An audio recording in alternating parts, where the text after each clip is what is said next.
thousands of people avoid data science for one reason: math. The moment they hear words like statistics, calculus, probability, or linear algebra, they immediately assume this field is only for geniuses or people who were naturally good at math in school. And honestly, the internet makes this fear even worse. You search how to become a data scientist, click on a video, and within seconds, somebody is filling a whiteboard with equations that look impossible to understand. So naturally, a lot of beginners start thinking, yeah, this probably isn't for me.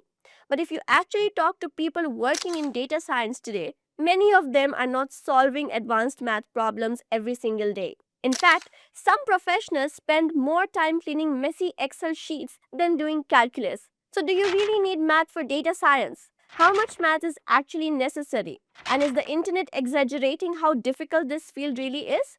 That's exactly what we're going to break down in this video because I think a lot of people are eliminating themselves from this industry way too early. Before we even talk about math, we need to fix one huge misunderstanding. Most beginners think data science is one single job, but it's not. Data science is an umbrella with multiple career paths under it. Data analyst, data scientist, machine learning engineer, AI researcher, and data engineer can all work with data while using completely different levels of math in their daily work. And this is where the confusion starts online.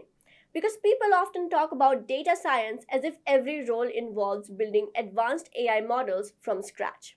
But that's not entirely true. For example, if you work as a data analyst, your work is usually focused on understanding data, identifying trends, creating dashboards, writing SQL queries, and helping businesses make decisions.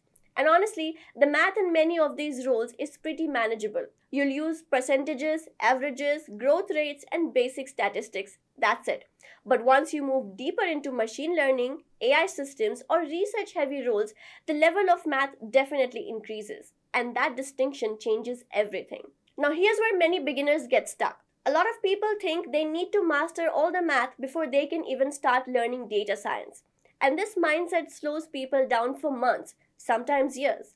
People spend endless time watching calculus tutorials and memorizing formulas before ever touching a real dataset, SQL query, or Python project. And the crazy part is, many of them still don't feel ready afterward. Because confidence in tech rarely comes before action, it usually comes after repetition. In fact, some beginners spend 6 months studying advanced math before writing their first SQL query. That's like studying aerodynamics before learning how to ride a bicycle. The people who progress the fastest usually do the opposite. They start building first. They learn SQL, Python basics, Excel, data visualization, and small projects. Then, while building, they slowly learn the math behind the concepts when they actually need it. And surprisingly, this approach works much better because math makes far more sense once you see it solving a real problem. Now, this is probably the part most people need to hear. A lot of people think they are bad at math because they struggled with it in school.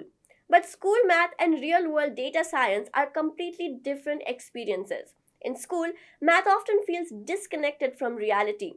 You memorize formulas, solve equations, pass exams, and then forget everything afterward. But in data science, math becomes practical, like statistics help businesses understand customer behavior, probability helps predict fraud, graphs help identify patterns, algorithms help make decisions from data.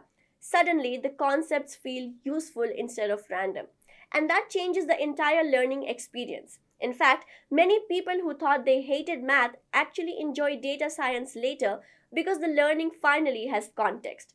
Not because the math became easier, but because the purpose became clearer. Now let's answer the biggest question properly. What math do you realistically need?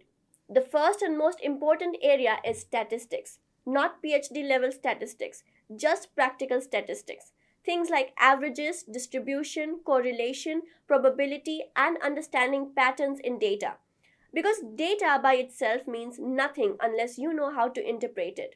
For example, if a company says their average salary is very high, statistics helps you ask a smarter question. Is the average actually representative, or a few extremely high salaries affecting the entire dataset? That's real analytical thinking. Then comes probability. And probability matters because most machine learning systems are prediction systems. Will this customer leave? Will this transaction be fraudulent? Will this user click the ad? Most AI systems are predicting likelihood, not certainty. Then there's linear algebra and calculus, the topics that scare almost everyone. But if your goal is to become a data analyst or work in business focused data roles, you may barely use calculus directly at all. Those topics become more important in advanced machine learning, optimization systems, neural networks, and AI research. So, yes, stronger math skills absolutely help in advanced AI roles, but that does not mean you need to master calculus before entering the industry. And most beginners see advanced AI concepts and assume the entire industry looks like that, but it doesn't. Now, let's take a look at what companies actually care about. Most companies care far more about your ability to solve problems than your ability to memorize formulas. For example, can you clean messy data? Can you analyze trends? Can you communicate insights clearly? Can you build useful projects? Can you help businesses make smarter decisions? Those skills create value because businesses pay for outcomes, not for how many equations you memorized. Now, obviously, stronger math skills become an advantage as you move towards more advanced AI and machine learning work. But math is an advantage, not a permission slip. So, if math has been one thing stopping you from learning data science, don't let fear make the decision for you. You don't need to know everything on day one. Nobody does. So, keep building, experimenting, and improving step by step because that mindset matters far more than memorizing calculus formulas. And if you can do that, then data science is absolutely possible for you. If you found this video helpful, do like, share, and subscribe to the channel. That's it for today, and I'll see you in the next one.